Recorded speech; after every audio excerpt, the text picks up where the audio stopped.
Recognize the gentleman from West Virginia, Mr. McKinley, for 5 minutes. Thank you, Mr. Chairman. Thank you, Mr. Chairman. I'm trying to keep most of my questions to yes or no answers to the extent you can, and I've got a list of others if you could submit some responses back to those at the appropriate time. Last summer, Senator Reid made a remark that said coal makes us sick and oil makes us sick. Do you agree with that?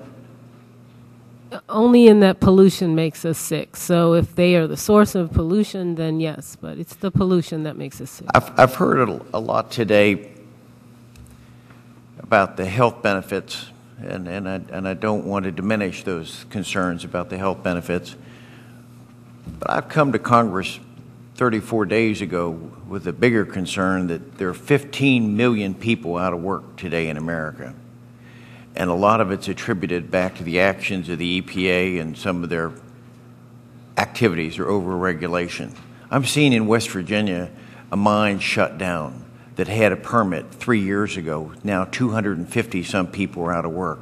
I saw a mine just closed in Pennsylvania by the EPA action.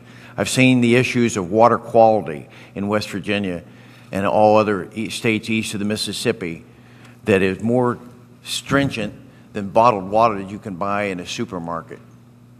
I'm seeing fly ash being under attack and people using less of it and recycled.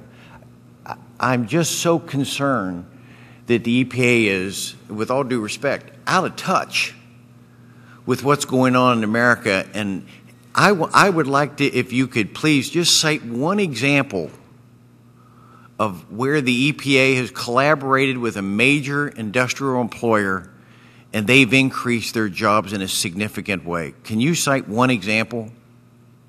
Yes, sir. The car industry has reduced their overall emissions over 40 years, while the number of cars on our roads has continued to increase as our population got larger. And that's because of technological innovation that insisted that we not grow their profits at the expense of our health. I'm looking for one company that you have worked with, you collaborated with them, and they've increased employment.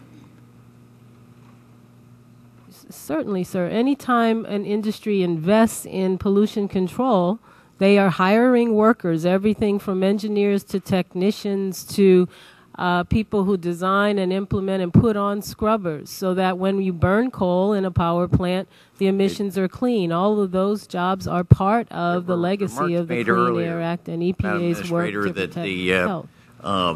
That there were thousands of scientific scientists and physicists across America that have support this this matter, but yet there are thousands equally in opposition to that, such as the physicist Hal Lewis, people within NOAA, people within the United Nations Climate Control Panel.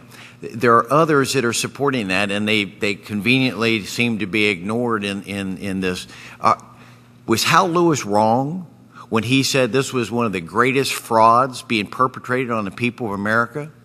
Well, I do not know Mr. Lewis, sir, but I will say that our best scientists in the country have reached a consensus, and it is unequivocal that the science is clear that man-made emissions of air pollution and global warming gases are changing global warming our is still an issue that the scientists are still debating, and you know it, and I know it. No, I do not agree with that. And I can tell absolutely you, do not agree with it.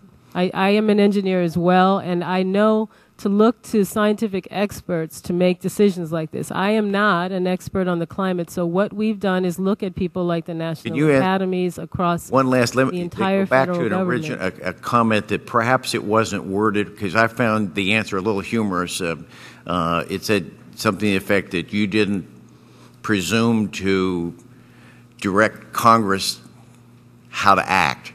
So I'm going to add maybe another.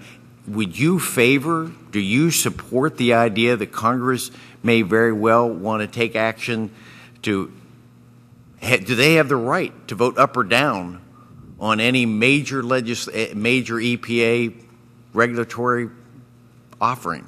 Sir, the laws passed that I implement were passed by Congress. The Clean Air Act was passed by Congress. So I understand and recognize that under the U.S. Constitution, Congress makes laws, and then the executive branch executes the laws. Absolutely. So you would think Congress should have the right to approve any regulations before they're implemented? No, sir. Congress already has the Congressional Review Act, which allows it to review every regulation that is adopted by not just my agency. So that is certainly already a law of the land. I'll get back with the other questions to you. Thank you very much. Thank you.